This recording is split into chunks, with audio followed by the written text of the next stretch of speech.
It was February 17th, 2003, at 7 a.m. The weather outside the Antwerp Diamond Center was getting colder, but inside, the atmosphere was completely normal. The building's guards were starting their routine shift. This Antwerp Diamond Center was no ordinary building. It was considered the safest place in the world. In its basement lay a vault that housed 80% of the world's rough diamonds.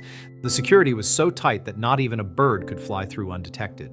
Two guards, Patrick and George, headed down toward the basement with coffee cups in their hands, chatting about their weekend. Patrick asked, "Hey, did you check the light sensors?" George laughed and replied, "Oh yeah, brother, everything is green. The alarm system is completely silent. Looks like there was no disturbance over the weekend." They reached the massive vault door. This door was made of 3 tons of solid steel. George stepped forward, entered his security code, and turned the heavy handle. The door swung open. But as soon as they looked inside, the coffee cups slipped from their hands. The sight inside the vault made their breath catch. Diamonds were scattered across the floor. Billions worth of diamonds, gold bars, and jewelry were lying around as if they were garbage. More than 100 safety deposit boxes had been brutally broken open. George's voice trembled. What is this? Why didn't the alarm ring? Call the police right now." When the police arrived and stepped inside, they were equally shocked. They had never seen such a scene in their entire lives. When the inventory was calculated after the theft, it was revealed that nearly $100 million worth of valuables were missing. By today's standards, this amount is staggering. But the most terrifying part was not that a theft had occurred. The terrifying part was how the thieves did it. This vault had 10 layers of security: heat sensors to detect body warmth, seismic sensors for ground vibrations, magnetic fields, Doppler radar, and a combination lock with 100 million possible combinations. Yet that night, not a single alarm rang. Not a single sensor was triggered. The thieves came inside, partied for hours, and walked away with $100 million without using any force. The detectives stared at the wall and thought only one thing: this cannot be the work of an ordinary human. This has to be a genius who completely defeated the system. But they had no idea that this perfect crime was about to unravel because of one massive mistake, a mistake tied to a sandwich. The question is, who was the mastermind who outsmarted such heavy security? He was no ordinary thug or bank robber.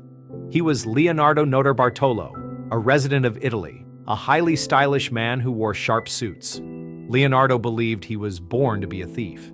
His journey began at just 6 years old when he stole money from a milkman. He fell in love with the thrill of stealing right then. But why did he want to take such a massive risk now? There was a deep logic behind it. Leonardo was actually a jewelry designer who owned his own shop. He crafted jewelry himself. But one day, his own shop was robbed. All his hard work and designs were plundered. That day, something snapped in his mind. He thought, "This world took everything from me. Now I will take it all back from this world, doubled." And his eyes fell upon the ultimate treasure chest, the Antwerp Diamond Center. The Antwerp Vault was not just an ordinary safe, it was a fortress built 2 floors beneath the ground. Its door was manufactured by the LIPS company and weighed 3 tons. But the real nightmare was its combination lock. This lock featured a dial with numbers from 0 to 99. To open it, you had to enter 4 different numbers in the exact correct order. This created 100 million possible combinations.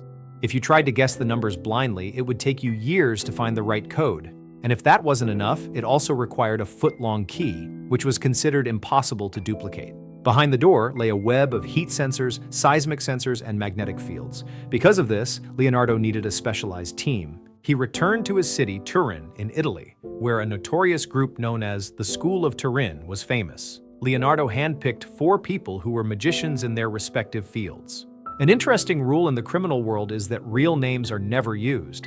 If the police catch someone and they give up a real name, the police go straight to their house. But if they say, "Monster was with me," the police get confused about who Monster is, buying the crew years of anonymity.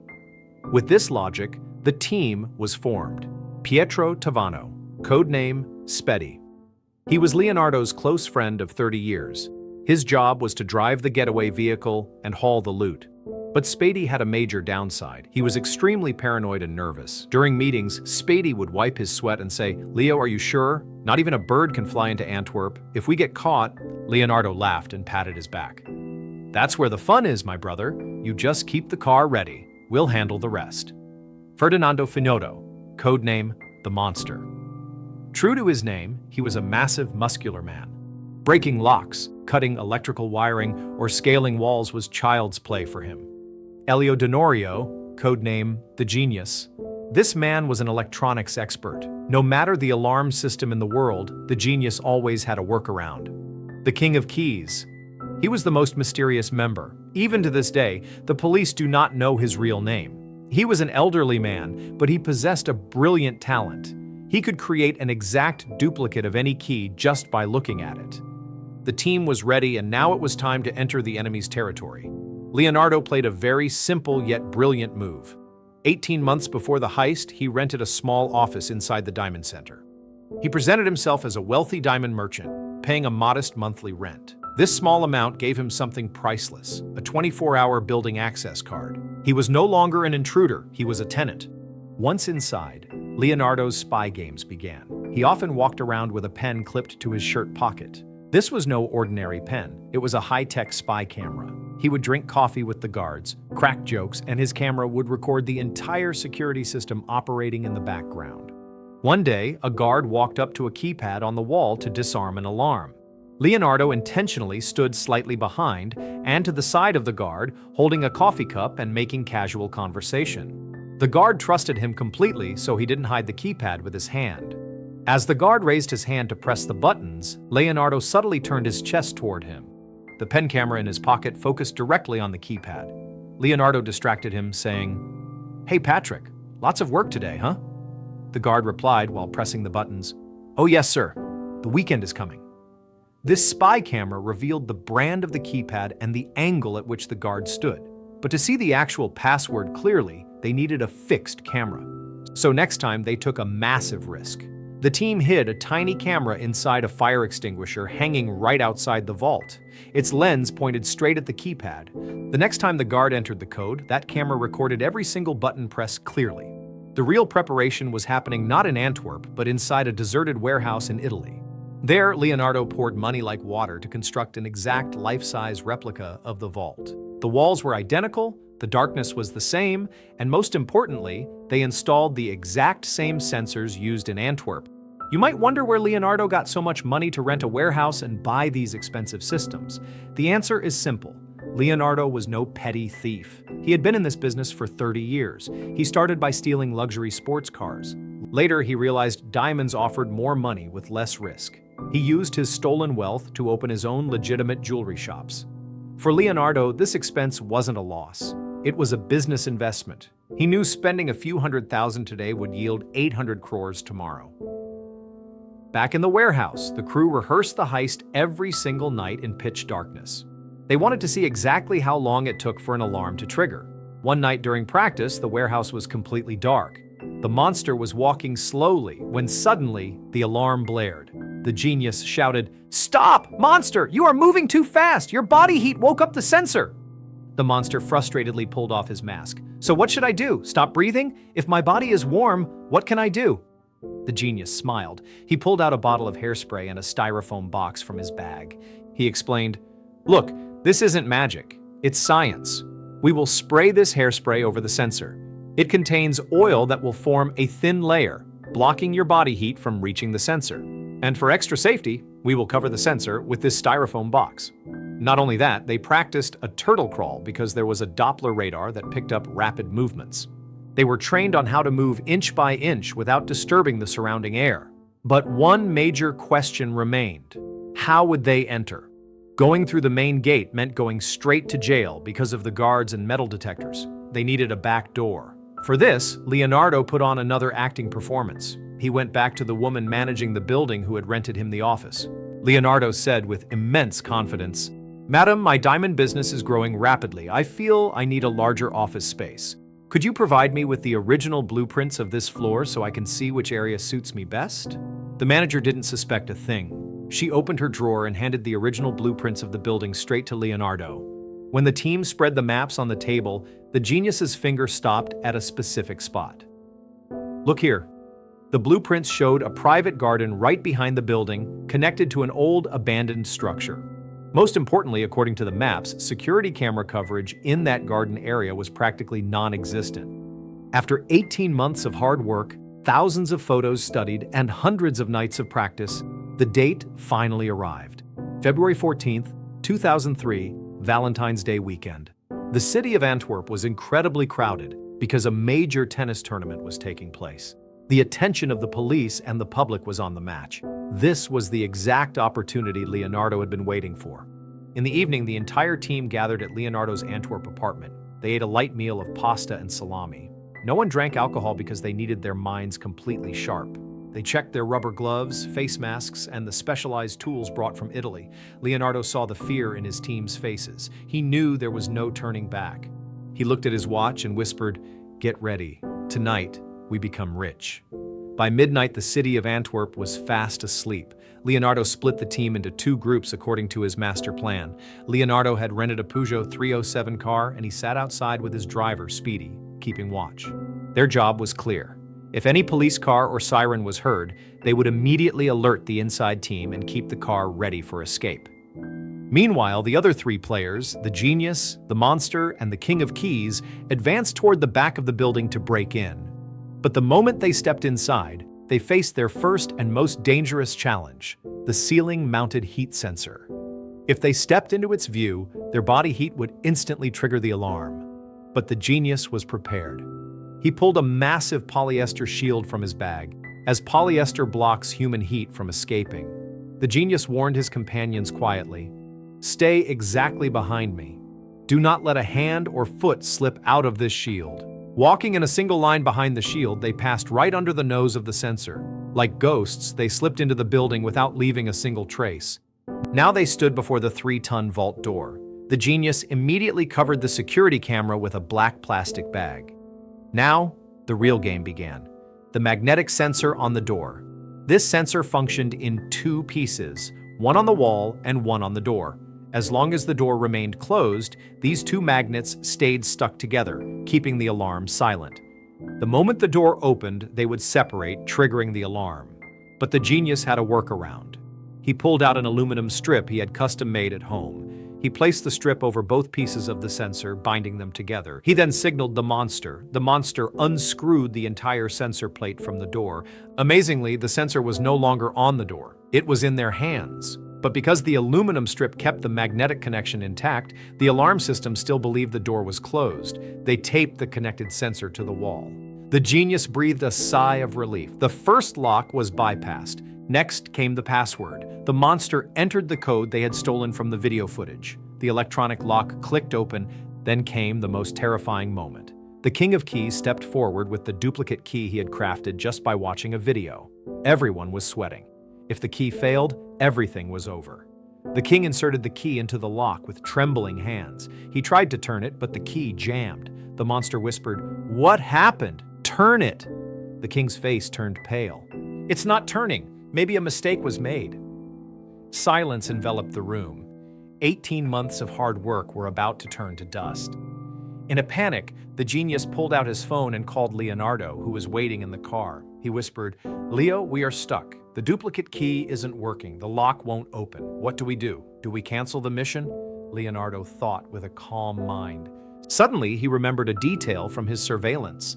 He said over the phone, "Don't come back. I remember those guards are very lazy. They don't take the key far from the vault. Right next to you is a small utility room. Check there. The key must be inside." Hearing Leonardo's words, the monster immediately broke open the door of the small utility room.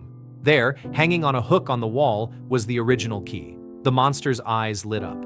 He grabbed the key, inserted it into the lock, and the massive door swung open. They were finally inside the vault. But victory wasn't theirs yet. It was pitch black inside. They didn't turn on the lights because the light sensors were active. The genius stopped the team. "Don't move! The heat sensor inside is still active." The hairspray Leonardo had applied a day prior wasn't enough. The genius pulled out a long rod with a styrofoam box fixed to the top. In the darkness, he raised the rod and perfectly covered the ceiling sensor with the box. The genius said, "The danger is gone. We can move freely now." The monster unzipped his bag and pulled out his custom drill machine. The safety deposit boxes were made of iron, but their locking mechanisms were vulnerable. The sound of drilling echoed through the vault. One after another, the lockers were breached. When they opened the first box, their eyes widened. Diamonds, handfuls of diamonds, gold bars, cash, and jewelry.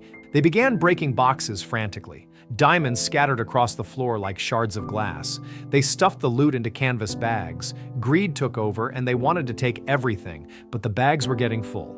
The monster shouted, "There's no more room, the bags will rip." They broke open roughly 109 boxes. Millions worth of gold was still left on the floor, but they physically couldn't carry any more. It was nearing 5 a.m. and time was running out. Before escaping, they performed their most critical task. They entered the security room and stole all the CCTV footage tapes so the police could never see their faces. They exited through the same rear path, loaded $100 million worth of loot into the car trunk, and vanished into the darkness. The heist was a success. They were driving away from Antwerp toward Italy, celebrating inside the car. That was when they made the single mistake that ruined everything. Along the way, Leonardo handed Speedy a large black garbage bag.